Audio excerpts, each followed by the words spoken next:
दोस्तों, जिस मामले में भारत को लूटने की कोशिश की गई, उसी मामले में भारत आज दुनिया के बड़े देशों को उनकी औकात दिखाने के लिए मैदान में उतर चुका।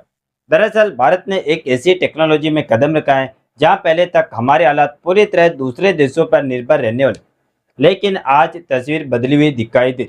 और इस बदलाव की कहानी समझने के लिए हमें थोड़ा पीछे जाना पड़े। लेकिन उससे पहले ये समझिए कि यहाँ पर टीबीएम मशीन की बात हो रही और दुनिया में टीबीएम टेक्नोलॉजी पर कुछ ही देशों का दबदबा है, जैसे कि जर्मनी, जापान और चाइना। और इसी दबदबे का कारण भारत की मजबूरी का फायदा उठाया गया, क्योंकि भारत को इस टेक्नोलॉजी की आवश्यकता तो थी, लेकिन इन देशों की कंपनियों ने सालों तक इस टेक्नोलॉजी को अपने पास रखा। ऐसे में भारत को जहां पर इन मशीनों की आवश्यकता पड़ती थी, भारत भारी भरकम पैसे देकर चीन, जर्मनी और जापान जैसे देशों से यह मशीन भाड़े पर मंगाता था। यानी खासकर भारत जैसे तेजी से बढ़ते देश को एक रेडी मार्केट की तरह इस्तेमाल किया। लेकिन अब इन तीनों देशों को भारत ने एक झटके में हैरत में डाल दिया। वह भी अपना स्वदेशी टीबीएम मशीन बना, जिसे अर्जुना कहा जाए। पूरी डेवलपमेंट क्या है, इस वीडियो में समझते हैं। नमस्कार दोस्तों, मैं राधेश्याम और आप देख रहे हैं KSR News 24। दरअसल दोस्तों, अगर आप पिछले कुछ सालों के भारत के इंफ्रास्ट्रक्चर डेवलपमेंट को ध्यान से देखें तो एक चीज साफ दिखाई देती, और वो ये है कि देश में बड़े पैमाने पर अंडरग्राउंड प्रोजेक्ट तेजी से बढ़ रहे। दिल्ली मेट्रो से लेकर Mumbai metro, Chennai metro, Bengaluru metro, हर जगह अंडरग्राउंड कॉरिडोर बन रहे। इसके अलावा पहाड़ों में हाईवे टनल, रेलवे टनल और शहरों के अंदर सीवरेज और वाटर टनल्स भी बड़े लेवल पर बनाए जाए। अब इन सभी प्रोजेक्ट्स के बीच एक कॉमन चीज होती है, टनल बोरिंग मशीन यानी टीबीएम। यह मशीनें इतनी एडवांस होती है कि यह जमीन के अंदर बिना ऊपर के ढांचे को नुकसान पहुंचाए कई किलोमीटर लंबी सुरंगें बना सकती है। लेकिन दोस्तों, यही पर भारत की सबसे बड़ी कमजोरी थी, क्योंकि भारत खुद ऐसी मशीनें नहीं बनाता था। भारत को इसके लिए पूरी तरह विदेशों पर निर्भर रहना पड़ता था, खासकर चीन और जर्मनी जैसे देशों पर। आप सोचिए, अगर कोई देश आपके सबसे महत्वपूर्ण इंफ्रास्ट्रक्चर प्रोजेक्ट्स की टेक्नोलॉजी को कंट्रोल करता हो, तो असली कंट्रोल किसके पास होगा? यही वजह थी कि कई बार भारत के प्रोजेक्ट्स में देरी हुई, लागत बढ़ी और कई बार जियोपॉलिटिकल कारणों की वजह से सप्लाई में भी रुकावट है। और यही वो पॉइंट था जहां भारत को समझ आया कि अगर हमें लंबे दौर में आगे बढ़ना है, तो हमें सिर्फ प्रोजेक्ट नहीं बल्कि टेक्नोलॉजी भी अपने हाथ में लेनी होगी। अब यही से एक बड़ा मोड़ आता है। असल में साल 2024 में जब जर्मन के चांसलर भारत आए थे, तो पीयूष गोयल जी ने उनसे एक बहुत बड़ी डिमांड रखी। जहां भारत की डिमांड थी कि जर्मनी ने चीन को टनल बोरिंग मशीन की टेक्नोलॉजी तो दे दे, और चीन अब खुद यह मशीन बना भी रहा है, लेकिन वह टेक्नोलॉजी भारत तक पहुंचने से रोक रहे। और वह चीन पूरी कोशिश कराए कि इस मशीन की टेक्नोलॉजी को रोकर रखा जाए, ताकि भारत तक यह टेक्नोलॉजी ना पहुंचे और भारत भी डिपेंडेंसी बनाकर फायदा उठाया जा सके। लेकिन जब भारत ने जर्मनी के चांसलर से डिमांड की टेक्नोलॉजी भारत तक पहुंचाई जाए, तो जर्मनी के चांसलर ने भारत को आश्वासन दिया कि वह जल्दी भारत तक इस टेक्नोलॉजी को पहुंचाने की पूरी पूरी कोशिश की। और आज से कुछ महीने पहले जर्मनी की tunnel boring machine maker company ने यह प्लानिंग की। चीन भारत को यह मशीन एक्सपोर्ट करने में डिले कर रहा है, इसीलिए वह भारत में सेटअप करने जा रही।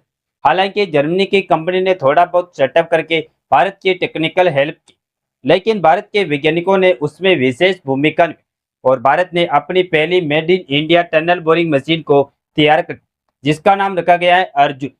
लेकिन इस खबर को सिर्फ एक मशीन लॉन्च समझना बहुत बड़ी गलती हुई। असल में यह उस बदलाव की शुरुआत है जहां भारत सिर्फ टेक्नोलॉजी का यूजर नहीं बल्कि निर्माता बनने की दिशा में आगे बढ़। इस मशीन को भारत की इंजीनियरिंग कंपनी ने जर्मनी की एक वर्ल्ड लीडिंग कंपनी के साथ मिलकर बनाए। अब यहाँ पर एक दिलचस्प बात समझने वाली, अभी भी इस मशीन के कुछ महत्वपूर्ण हिस्से और टेक्नोलॉजी जर्मनी से आती है, लेकिन सबसे बड़ा बदलाव यह है कि इसकी मैन्युफैक्चरिंग भारत में हो रही है। और जब किसी टेक्नोलॉजी मैन्युफैक्चरिंग आपके देश में शुरू होती है, तो धीरे धीरे उसका पूरा इकोसिस्टम भी वही बनना शुरू होता है, स्किल, सप्लाई चेन, इंजीनियरिंग और रिसर्च। लेकिन बात यही खत्म नहीं हुई।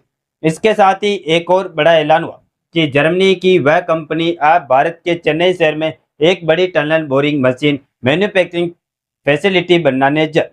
यह फैसिलिटी सिर्फ भारत के लिए नहीं होगी, यह इतनी बड़ी और एडवांस होगी कि यहाँ बनने वाली मशीनें दूसरे देशों में भी एक्सपोर्ट की जा सके। यानी भारत अब सिर्फ इंपोर्ट नहीं बल्कि एक्सपोर्ट बनने की दिशा में कदम उठा। अब यहाँ एक और बड़ा सवाल आता है कि भारत को इसकी जरूरत इतनी ज्यादा क्यों? तो इसका जवाब छुपा है भारत के इंफ्रास्ट्रक्चर ग्रोथ। आज भारत दुनिया के सबसे तेजी से बढ़ते इंफ्रास्ट्रक्चर मार्केट में से एक है। हर साल हजारों किलोमीटर सड़कें बन रही हैं, नए मेट्रो प्रोजेक्ट शुरू हो रहे हैं और पहाड़ी इलाकों में टनल्स की संख्या तेजी से बढ़ रही है। इन सभी प्रोजेक्ट्स के लिए टीबीएम की डिमांड लगातार बढ़ रही है। अगर भारत हर बार यह मशीन बाहर से खरीदेगा तो न सिर्फ लागत बढ़ेगी बल्कि समय भी ज़्यादा लगेगा। लेकिन अगर यही मशीन देश के अंदर बनेगी तो प्रोजेक्ट्स तेजी से पूरे होंगे और लागत भी कम। आप इस एक और एंगल से समझिए, जो है स्ट्रेचिक एंगल। पहले टेक्नोलॉजी का फ्लो कुछ ऐसा था जहाँ जर्मनी से चीन और फिर चीन से भारत, और अगर बीच में वही कहीं भी रुकावट आती थी तो उसका सीधा असर भारत पर पड़ता था। लेकिन अब इस चेन को तोड़ा जा, अब टेक्नोलॉजी सीधे भारत तक आ रही है और मैन्युफैक्चरिंग भी भारत में हो। यानी भारत धीरे धीरे उस डिपेंडेंसी को खत्म कराए जो पहले उसकी सबसे बड़ी कमजोरी थी। अब एक और महत्वपूर्ण बात है रोजगार और इंडस्ट्री। जब इतनी बड़ी मैन्युफैक्चरिंग फैसिलिटी भारत में बनेगी तो इससे हजारों लोगों को रोजगार मिलेगा। इसके साथ ही छोटे छोटे सप्लाई पार्ट्स मैन्युफैक्चर और इंजीनियरिंग कंपनियां भी इस इकोसिस्टम का हिस्सा। यानी सिर्फ एक मशीन की कहानी नहीं बल्कि एक पूरी इंडस्ट्री के बनने की जरूरत।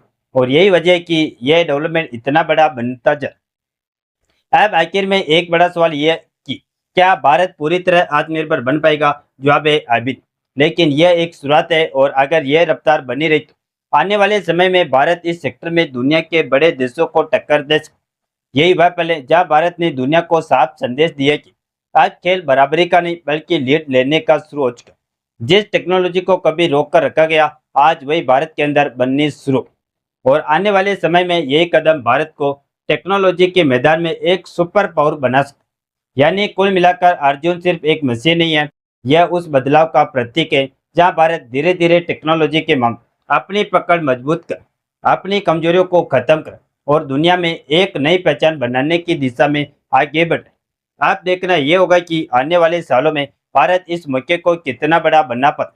आप क्या सोचते हैं, क्या भारत इस टेक्नोलॉजी में ग्लोबल लीडर बन सकता है? अपनी राय कमेंट में जरूर बताएं और इस वीडियो को एक लाइक करके अपने दोस्तों तक शेयर जरूर करें ताकि उन्हें भी जानकारी मिल सके। इसी तरह और भी नॉलेजेबल वीडियो देखने के लिए हमारे चैनल KSR News 24 को सब्सक्राइब करके बेल आइकन को ऑल पर जरूर सेलेक्ट करें। जय श्री राम, जय जय भारत।